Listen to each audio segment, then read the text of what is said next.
She didn't even feed us. I mean, moving is chaos, you know how it is. Yeah, I know how it is. I'm 29, and I've been living alone for the first time in 2 years, in a city I moved to about 14 months ago.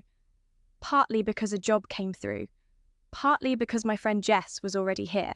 Having one person in a city when you're starting over genuinely matters more than people let on.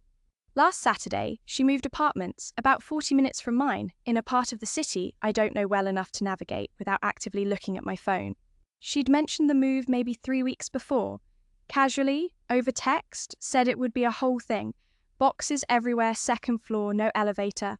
I said I'd help. I don't think she technically asked me to. I want to be accurate about that. She said it would be a whole thing, and I said, "Tell me when, and I'll come," and she sent a thumbs up. I ate half a granola bar in the car on the way there because I hadn't had time to eat anything real. The last text I sent before I got there was, "Just pulled up, which unit?" And she called me through the building buzzer before she ever typed back. That's a small thing. I know that's a small thing. I just need a second. I'm still kind of out of it. Yeah, no, the last few days have been a lot. Totally, yeah. I'll reach out when things calm down a little. Sure, no rush. I woke up Sunday and my phone was face up on the passenger seat. I'd apparently sat in my car in the parking lot long enough to fall asleep or just not moved. I'm still not totally sure. And I kept glancing at it the way you do when you're not quite ready to confirm something. I scrolled up through the thread with Jess and looked at the last thing I'd sent. Just pulled up. Which unit? Sitting there at the bottom with nothing underneath it, just the timestamp and the little delivered indicator and nothing else. I wasn't sitting there waiting for a paragraph. I think I was waiting for something closer to, "Hey, thanks for yesterday," or honestly even just "thank you" with a heart, which would have taken 4 seconds. The meal prep containers were still empty on the counter upstairs. I'd had them out before I left. Do you ever just go back through a thread and kind of, Oh, I never do that. That's a bad road. "Yeah, I know. What are you even looking for? I don't know. Nothing. I wasn't looking for anything." By Tuesday, I opened our thread again and did something I hadn't planned to do, which was scroll back through 6 months and start counting. Who sent the first message? Who suggested getting together? Who followed up after plans to say, "That was fun," or "We should do that again"? I wasn't trying to build a case.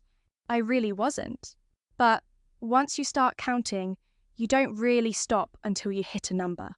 The numbers weren't dramatic, not a 90-10 split, something I could point to and say, "Look, this is clearly a problem." It was more like 65-35, maybe 70-30 on certain stretches, the kind of ratio that lives in a plausible grey zone where you can always find a reason to explain it away. She didn't even feed us. I mean, moving is chaos, you know how it is. Yeah, I know how it is. Wait, like nothing, not even like a pizza situation. Granola bar in my car on the way there, that was kind of it. Okay, I'm not saying anything, but I'm also not saying anything. That same Sunday, I got a text from our mutual friend Maya. She's 30, she was supposed to help with the move, but had something she couldn't get out of. And she texted to ask how it went, just casually, the kind of, "Hey, so how was the whole thing" you send when you feel a little guilty for not being there. I told her it was fine, that it took about 4 hours, that the building had no elevator. And Maya said, "Did she at least feed you guys?" And I typed back, "LOL no," before I even thought about it. And then I just sat with my phone for a second because I hadn't planned to say that. Maya sent back a period. Just a period. And then she said, "You're a good friend, you know that?" And I said, "I know, it's fine," and changed the subject. But the thing that I said without planning to say, it was already out there, sitting in the thread.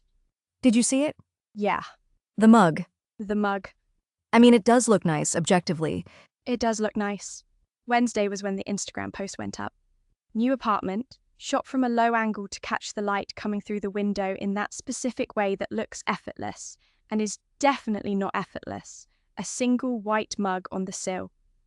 The whole thing looked like a magazine spread about a person who has their life together and recently moved somewhere intentional. The caption said, "Finally home," with a small heart at the end. Within 2 hours, there were 47 likes and a string of comments.